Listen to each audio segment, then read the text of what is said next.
So then, we are back with more understanding from the time of the Second Tabernacle services, where we find in the Aramaic English translation of the word.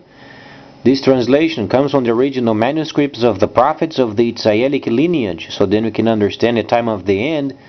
But Yirmiyahu the prophet, then we find the time of the restoration and reduction. Also from Matthew the 24th chapter, and the importance of having these precise understanding of tabernacling, and then the rest of the world clearly labeled, so then we understand tabernacling and we understand the works of the mighty Creator. Very important. No longer regarding religion or some sort of a salvation plan can't ever again be mixed up. It must be extremely clear. So then, as the world is preparing for the Chinese system, speaking of trade at the moment, let's understand then the mixing of trade with religion and the importance of having only trade in tabernacling. If you are interested in being saved, if you do not want to be saved, you can believe whatever you want.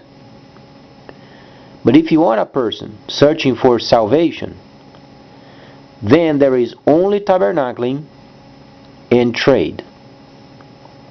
Let's understand how it's going to play as per instructions, because this understanding was already experienced in the past.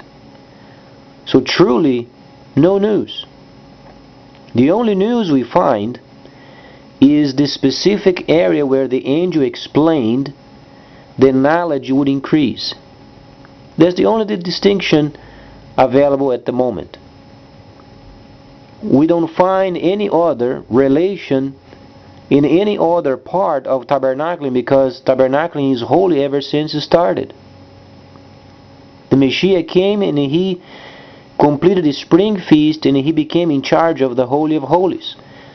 So then we report to him.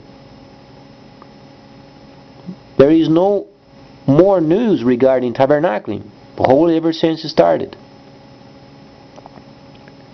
What changed was then the understanding of the Gentile level related with the trade of the end, because knowledge would increase, you would have a computer, and you do your trade. Then you understand tabernacling. There is nothing else. If you can get used to the understanding of no tabernacling, no salvation, and you were made for trade. If you do not understand tabernacling, if you are not part of it, yet you were made for trade. The Creator has made us, obviously, to worship Him, to love Him, to be part of Him. But when we don't understand tabernacling, then non-existent. You were created for trade. If you refuse to understand tabernacling, your only objective is doing trade. That's what He has for you. Because you do not have any other usage.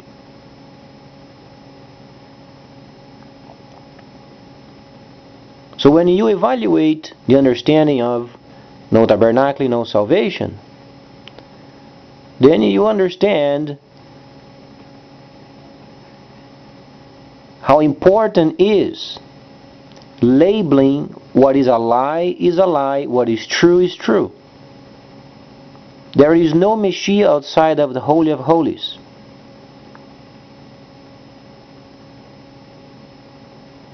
Whatsoever comes from denominations outside of tabernacling is a pure lie. That's why then we find the Chinese system with their very own. And then we find the Soviet Union filtering through plans. Because whatsoever is false must be absolutely clearly false.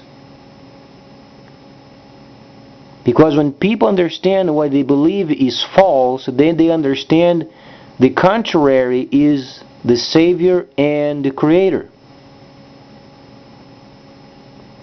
Those must never again be mixed.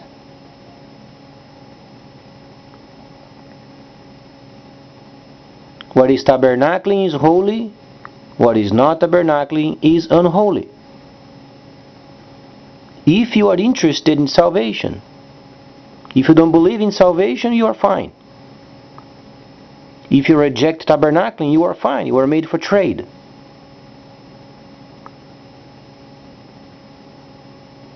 But only be sure you understand, when you die, you are not going to heaven.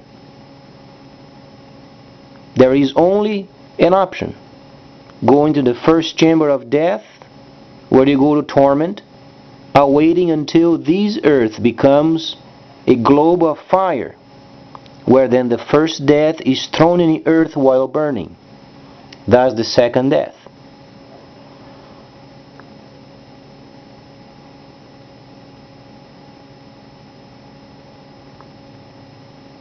So then, if you can understand, denominations have no clue of what's coming, and the simplicity of the Messiah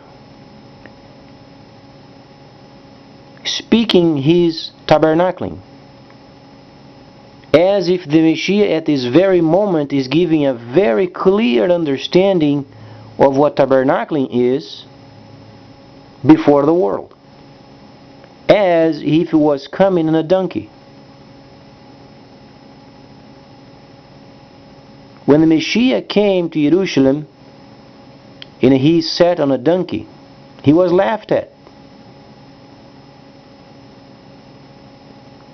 So try to understand and measure the amount of evil in your life when you make mockery of tabernacling.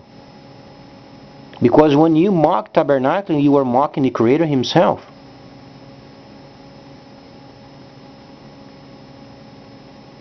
The Messiah came humbly and he sat on a donkey.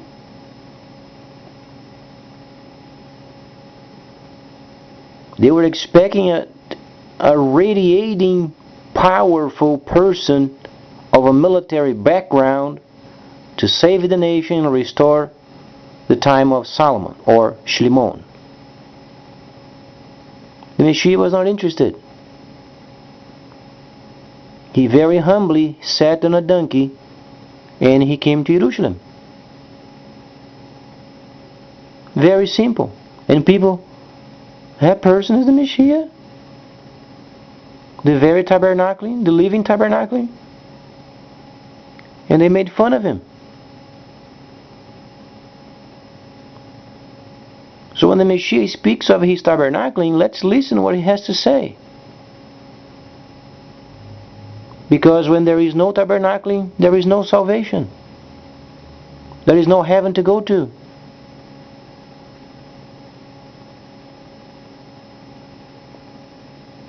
That's why only a few would find. Can we understand the gravity of the problem?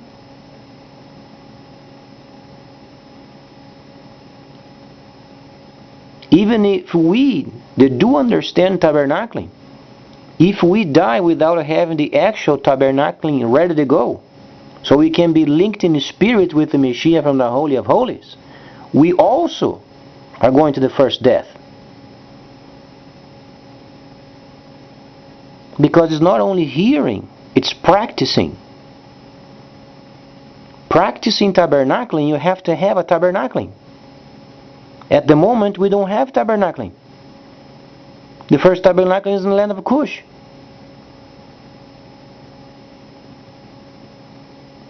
So me, you, anybody else, even you, if you know you don't understand tabernacling, without the actual tabernacling of being linked with, straight down the first death.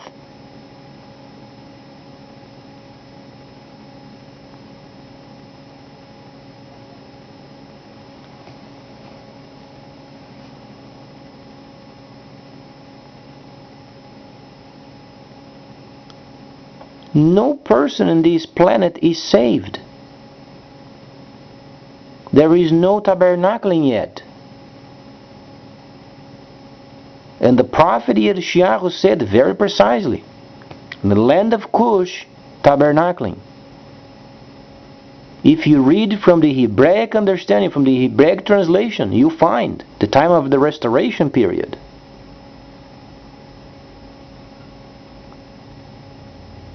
However, you must understand, when it was translated to English, the position of the chapter 1:8 is not from 1:7 and 1:9. The same situation with Galah. First, second, and third chapters of Galah or Revelation does not belong in the autumn feast. In chapter 1:8 of Revelation or Galah belongs to the time of the restoration.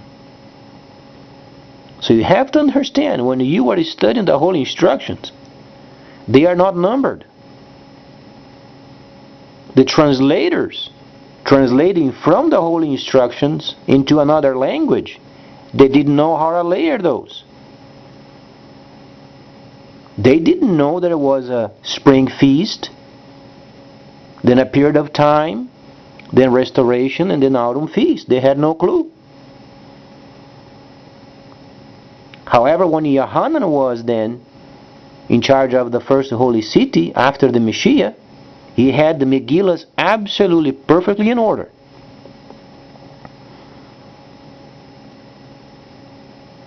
So only because you read the 61st chapter of Yeshayahu does not mean that the chapter 1:8 is prior.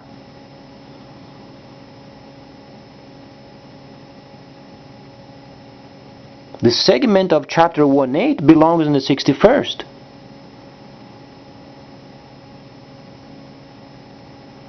So you can't go by number. You truly have to understand tabernacling, the holy mikras, the Creator's calendar, times and seasons, understand what it means, the spring feast, the autumn feast, time of restoration, and understand where those Megillas belong. If you don't understand this, then you are not saved. Though we don't have tabernacling yet, we are not saved yet. Do you understand how far away we are from the Creator?